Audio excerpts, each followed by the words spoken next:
जय श्री राम दोस्तों, आज की कहानी में आप सबका दिल से स्वागत है। कहानी पसंद आए तो लाइक शेयर एंड सब्सक्राइब ज़रूर कीजिएगा। आज की कहानी इस प्रकार है। बूढ़े ससुर ने खोली अपनी बदचलन बहू की पोल। मई का महीना था। इतनी ज़ोर से गर्मी पड़ रही थी। कमरे के अंदर एसी चलाकर आराम से राहुल लेटा हुआ था। तभी रेनू कमरे में आई और झल्लाते हुए बोल, राहुल, मैं इस बुढ़े से परेशान हो चुकी हूँ। तुम आज की आज इस बुढ़े को कहीं भी छोड़ कर आओ। अब तुम्हारा कोई और बहाना नहीं चलेगा। मैं कुछ नहीं जानती। दिन भर घर में बैठा रहता है मेरे सर के ऊपर। इसने मेरा जीना हराम कर रखा है। सारा दिन इधर उधर छींकता रहता है। देखो राहुल, अभी हमारे बच्चे छोटे हैं। बच्चे बीमार हो जाएंगे तो क्या करेंगे? बुढ़ा तो सुनता नहीं। कितनी बार कहा है फ्रिज का ठंडा पानी मत पिया कर। अब इसकी ज़िंदगी तो पूरी हो गई है, लेकिन हमें क्यों जीते जी ही मारना चाहता है। जल्दी से जल्दी इसे किसी वृद्ध आश्रम में छोड़ आओ। रेनू इस सारी बातें राहुल से कह रही थी। तभी किशोरी लाल जी उधर से गुजर रहे थे और उनके कानों में ये सारी बातें पड़ गई थी। मैं तुम्हें 1-2 दिन का टाइम देती हूँ। अगर तुमने 1-2 दिन में कोई फैसला नहीं किया और इस बुढ़े को वृद्ध आश्रम छोड़कर नहीं आए, अरे मैं तो कहती हूँ कहीं रोड पर ही फेंक आओ। अब किसी को ज़रूरत नहीं है इस बुढ़े की। अगर तुमने ऐसा नहीं किया तो देख लेना, मैं बच्चों को लेकर अपने मायके चली जाऊँगी। बुढ़े से ज़रा सा कुछ काम का बोल दो तो उसके हाथ पैर कब कपाते हैं। कल मैंने ज़रा बर्तन मांजने के लिए क्या बोल दिया, 2-4 गिलास तो ऐसे ही तोड़ दिए जैसे मुफ्त में पट रहे हों। खाने के अलावा दूसरा कोई और काम होने करना नहीं आता। जब देखो जीभ चटोरे मांगती रहती है। बहू के मुंह से ऐसी बातें सुनकर किशोरी लाल जी का दर्द आंखों से झलक रहा था। उन्होंने नजरें घुमाकर अपने बनाए गए आशियाने को देखा, फिर अपनी पत्नी की तस्वीर को देखा। काश तुम जिंदा होती शांता। किशोरी लाल जी की उम्र 75 साल हो चुकी है। पत्नी तो 60 साल की उम्र में ही उन्हें छोड़कर चल बसी थी। बस तब से ही हर रोज़ बहू के ताने सुन सुनकर अपनी वीरान जिंदगी गुजार रहे थे। बहू बेटों ने हर एक चीज़ के लिए उन्हें मोहताज बना दिया था। पैसों के नाम पर बेटे राहुल से तो कोई खर्चा मिलता नहीं था। उल्टे वृद्ध पेंशन के नाम पर जो थोड़े बहुत पैसे आते थे वह भी बहू उनसे खर्चा करवा लेती थी। ये सारी बातें सोचते हुए किशोरी लाल जी झट से खड़े हुए और अपनी छड़ी उठाकर दबे पांव चुपचाप बाहर निकल गए। अब मेरे पास कोई और रास्ता नहीं है। मेरी मेहनत की कमाई है, ये लोग बेदखल नहीं दे सकते। मुझे मेरे ही घर से कोई नहीं निकाल सकता। बड़बड़ाते हुए किशोरी लाल जी पैदल ही चले जा रहे थे। चलते चलते वे पुलिस स्टेशन पहुंच गए। काफ़ी देर तक वहां रिपोर्ट लिखवाने के लिए बैठे रहे। इंस्पेक्टर ने उन्हें अपने पास बुलाया और पूछा, बाबूजी आप यहाँ कैसे? किसने परेशान किया है आपको? हाँ, मैं अपने बेटे और बहू के खिलाफ़ रिपोर्ट लिखवाना चाहता हूँ। मेरे बेटे और बहू मुझे बहुत परेशान करते हैं। आप उन्हें अरेस्ट करके जेल में डाल दो। इंस्पेक्टर ये सारी बातें सुनकर उनकी मानसिक स्थिति खराब है ये समझ रहा था।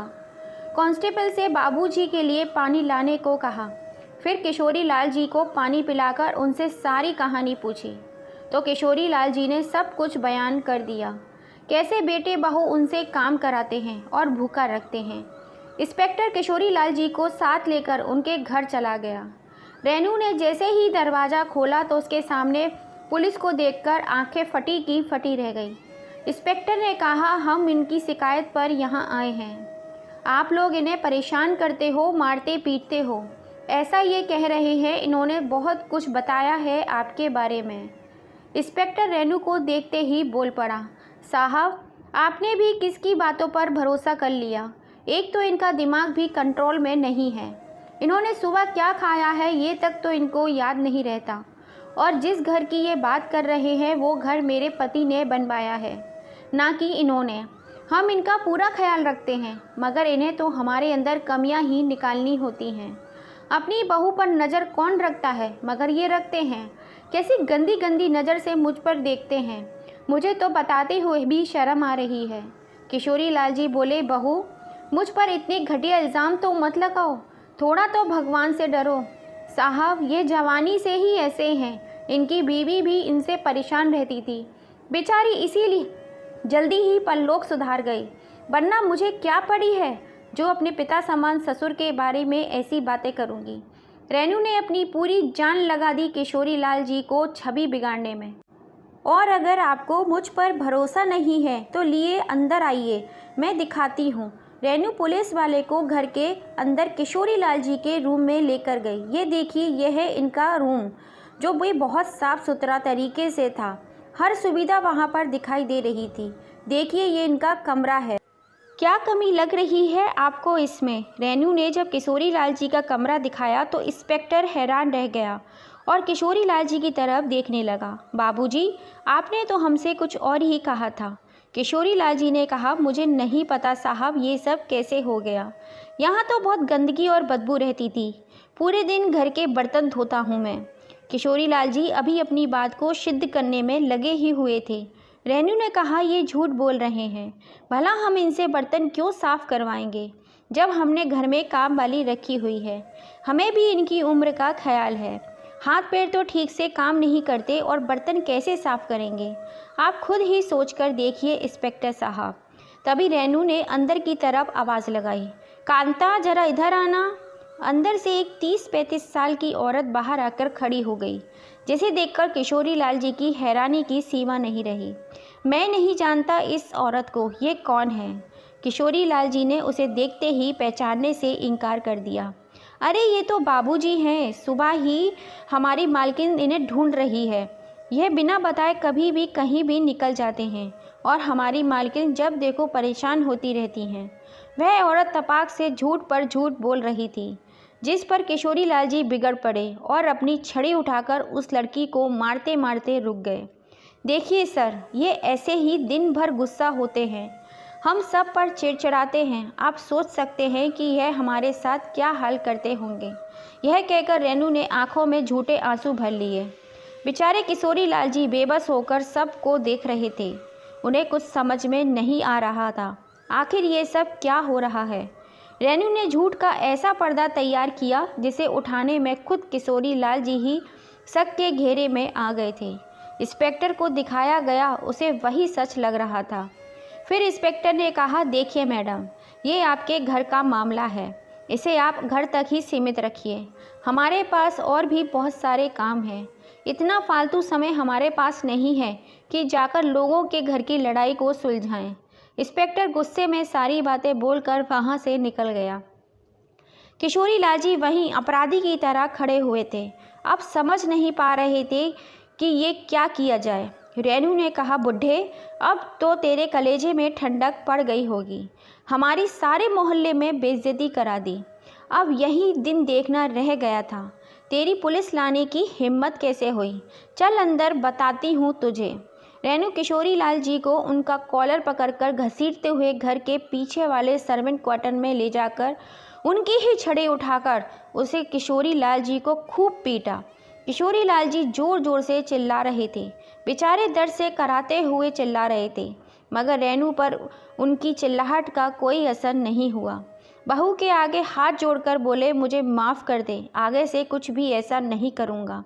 लेकिन रेनू सुनने का नाम ही नहीं ले रही थी, बस उनको पीटती ही जा रही थी।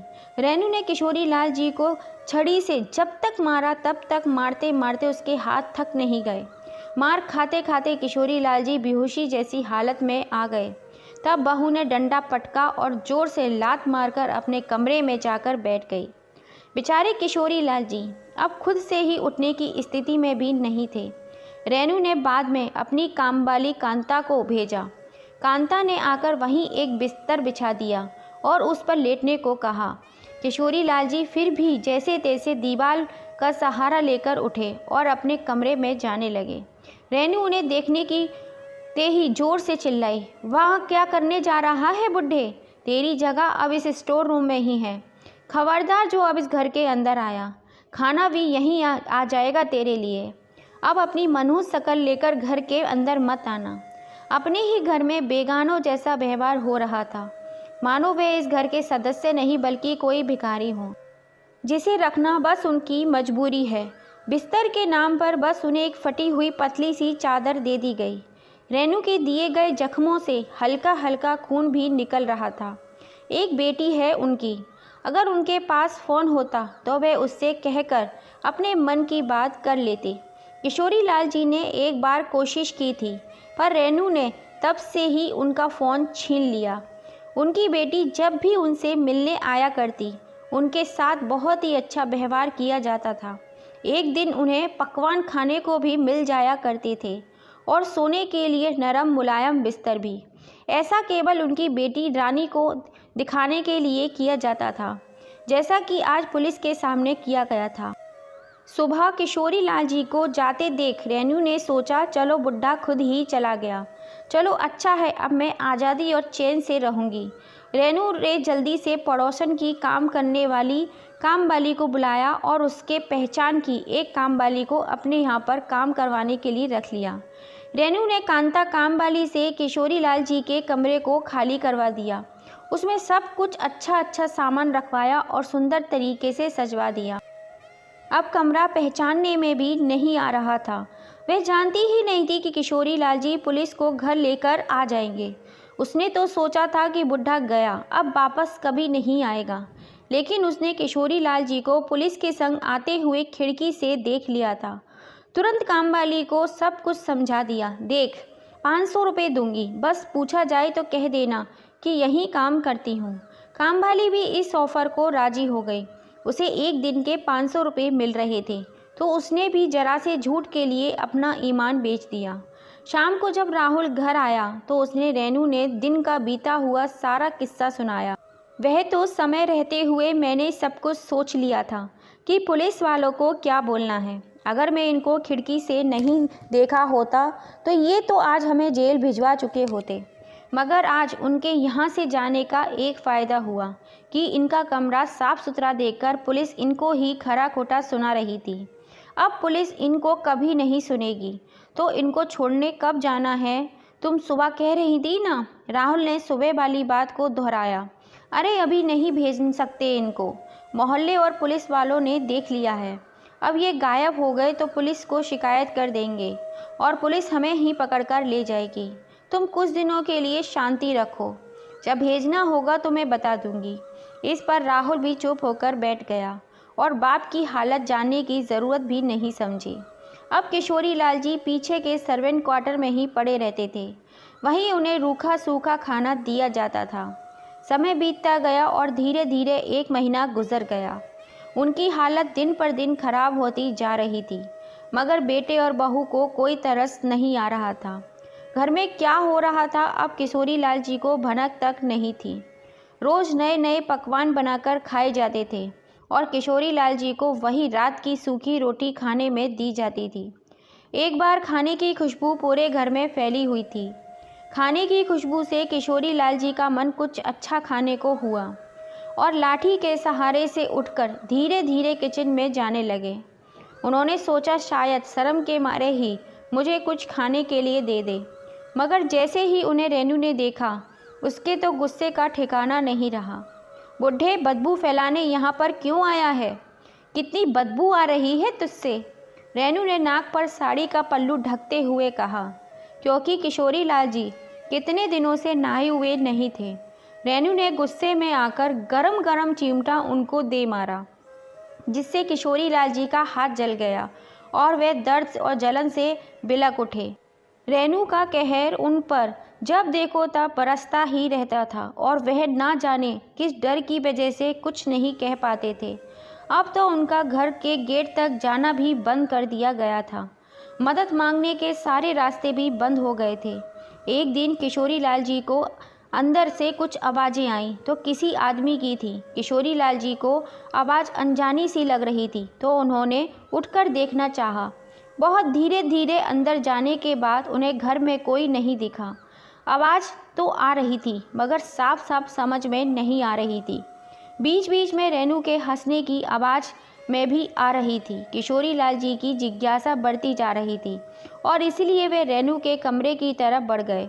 दरवाज़ा बहुत ही थोड़ा सा खुला हुआ था, जिसमें से कान लगाकर उन्होंने सुनने की कोशिश की। बहुत दिन बाद मौका मिला है पवन। राहुल तो पूरे दिन घर पर ही नहीं रहता और बच्चे भी स्कूल गए हैं। उसका बाप भी इधर नहीं भटकेगा। यह रेनू की आवाज़ थी जो कहते हुए खिलखिला हंस रही थी। आओ तो पास में, आज फिर मौका क्यों गंवाएं। यह न जाने किसकी आवाज़ थी जिसके वाक्य को सुनकर किशोरी लाल जी की आंखें खुली की खुली रह गई। रुको, अभी घर में कांता काम कर रही है। जब यह चली जाएगी तो फिर कोई डर नहीं रहेगा। बस थोड़ा सा इंतज़ार, रेनू हंसते हुए कह रही थी। यह औरत तो कुछ और ही गुल खिला रही है, किसी और मर्द के संग मिलकर। यह औरत मेरे बेटे को धोखा दे रही है। किशोरी लाल जी बाहर खड़े खड़े गुस्से में आग बबूला हो रहे थे।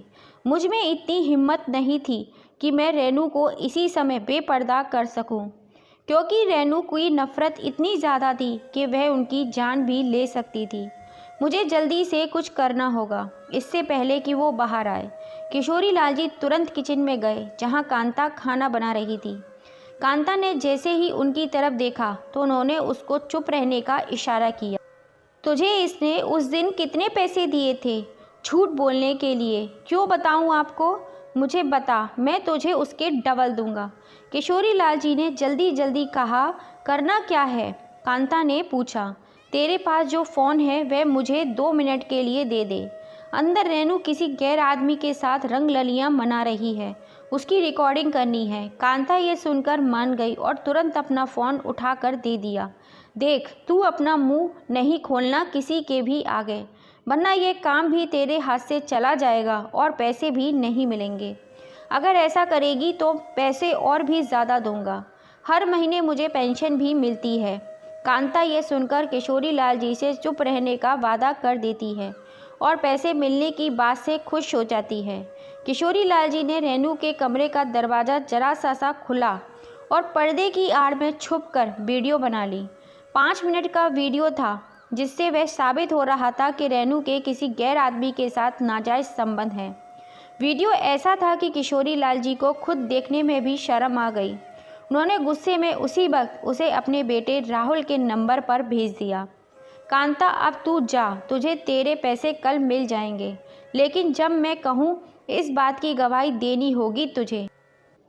किशोरी लाल जी ने इस बार रेनू को घेरने की पूरी तैयारी कर ली थी। हाँ बाबूजी, बोल दूंगी। और ये झूठ थोड़ी है, मैडम तो इसको ना जाने क्या क्या अपने हाथ से बनाकर खिलाती हैं। पूरा समय बेडरूम में घुसकर अंदर से दरवाज़ा बंद रखती हैं। हाँ, बस यही सब बोलना है। हाँ देख, अपनी जवान से फिरना मत, नहीं तो नौकरी से तो जाएगी, इसका साथ देने के लिए जेल भी जाना पड़ सकता है। किशोरी लाल जी ने कांता को डराकर अपने पक्ष में कर लिया। वीडियो राहुल के पास चला गया था, मगर उसने लंच टाइम में देखने के लिए उसको छोड़ दिया। लंच टाइम में उसे याद आया, ना जाने क्यों कांता उसे वीडियो भेज रही है। ऐसा क्या है उसमें, देखूँ तो ज़रा। वीडियो खोलते ही राहुल रेनू की आवाज़ सुनकर चौंक गया। पूरा वीडियो ध्यान से देखा तो उसके पांव तले ज़मीन खिसक गई। रेनू! गुस्से से भर उठा राहुल इस समय सब काम छोड़कर ऑफिस से घर चला गया। रेनू उस समय बच्चों को खाना खिला रही थी और उसे देखकर ऐसा बिल्कुल नहीं लग रहा था कि यहाँ पर कुछ हुआ भी होगा। अरे तुम इतनी जल्दी कैसे आ गए? रेनू राहुल को इस समय घर देखकर हैरान थी, क्योंकि ऐसा कभी नहीं होता कि राहुल बिना बताए घर आ जाए। देखने चला आया कि तुम कितने मज़े कर रही हो। राहुल की बात सुनकर रेनू सक पका गई और अपने भाव छुपाते हुए बोली, मज़े भी तो तुम्हारे कारण ही हैं। ज़िंदगी में हर चीज़ दी है तुमने मुझको। ऐसा कहते हुए रेनू उसके करीब आ गई और उसका हाथ पकड़ लिया।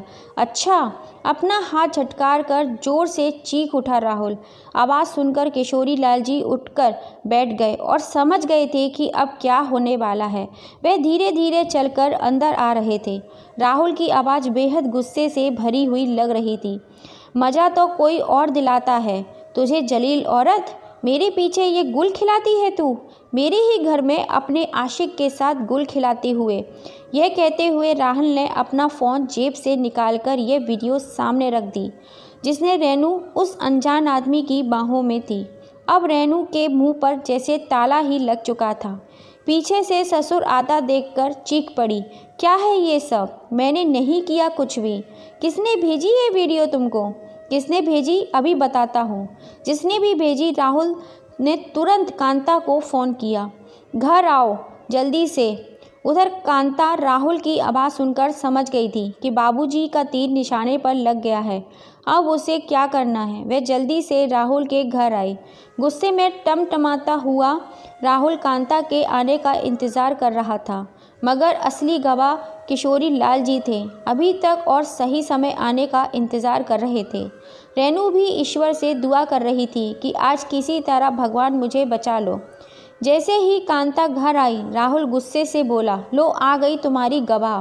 बोल कांता, तूने क्या देखा? साहब जी, ये वीडियो तो बाबूजी ने बनाई है। मैडम जाने किसके साथ अंदर थी। वह आए दिन उसको बुलाकर अपने कमरे में घंटों रूम बंद कर कर बैठी रहती थी, मगर आज बाबूजी ने देख लिया और मेरे फ़ोन से वीडियो बनाकर आपको भेज दी। यह बिल्कुल सच है। रेनू ने चिल्लाना शुरू। बुढ़े, आज मैं तेरी जान ले लूँगी। ऐसा कहकर उसने जाकर किशोरी लाल जी की गर्दन को दोनों हाथों से पकड़ लिया। बेचारे छुड़ाने की भरपूर कोशिश कर रहे थे। आज राहुल ने भी उनका साथ दिया। जब रेनू ने नहीं छोड़ा तो उसने रेनू के ऊपर हाथ उठा दिया। एक के बाद एक जोरदार थप्पड़ रेनू के गाल पर पड़ रहे थे, जिससे रेनू की पकड़ ढीली हो गई और किशोरी लाल जी की गर्दन छूटते ही नीचे गिर पड़े। कांता ने उन्हें उठाकर बिठाया और पानी पिलाया। राहुल आज भयंकर गुस्से में था, और वो क्यों ना हो, जिसका उसने इतना साथ दिया था उसने ही उसे धोखा दे डाला। तो इतनी नीच निकलेगी मैंने कभी नहीं सोचा था। तूने आज सारी हदें पार कर दी। ना जाने मुझे कब से धोखा दे रही थी। तूने मेरे पापा के साथ इतना बुरा बर्ताव किया, उन्हें मारा पीटा भूखा रखा, और मैं अंधा होकर चुपचाप देखता रहा। मगर आज तो तूने सारी हदें ही पार कर दी। ये सब करने के लिए ही पापा को घर से बाहर भेजना चाहती थी ना तू? बता कब से चल रहा है ये सब? राहुल ने कहते हुए रेनू के बाल कसकर पकड़ खींच दिए। आज रेनू के पास कुछ बोलने को नहीं था। बच्चे जिन्हें राहुल ने कब से कमरे में बंद करके रखा हुआ था, वह भी नहीं जानते थे कि उनकी माँ चली है। जैसे बच्चलन औरत की मेरे घर में कोई जगह नहीं है। राहुल ने रेनू को धक्के मारकर घर से बाहर निकाल दिया। रेनू घर के बाहर खड़ी सोच रही थी कि उसका किया फिर से राहुल भुला देगा, और वह माफ़ी मांगती रही, जैसे पकड़े जाने के बाद हर कोई मांगता है। मगर आज उसे माफ़ी नहीं मिलने वाली थी। बाबूजी, मुझे माफ़ कर दीजिए। जैसे ही वह माफ़ी मांगे किशोरी लाल जी की तरफ मुड़ी, उनका दिल रेनू के लिए नफ़रत से भर आया। मेरे बेटे का घर बर्बाद करके माफ़ी मांग रही है? किशोरी लाल जी ने अपनी आंसू भरी आंखों को पोंछते हुए कहा, आज तुम कितनी भी शर्मिंदा हो लो, मगर आज तुम्हारे ही कारण मैं अपने बाबूजी के आगे भी शर्मिंदा हूँ। तेरी हर करतूत में मैंने तेरा साथ दिया, अपने बाप का कितना दिल दुखाया।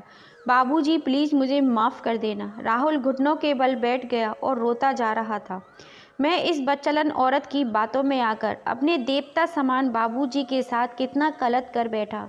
भगवान भी मुझे कभी क्षमा नहीं करेंगे। आज वाकई में राहुल को अपने किए का पछतावा हो रहा था।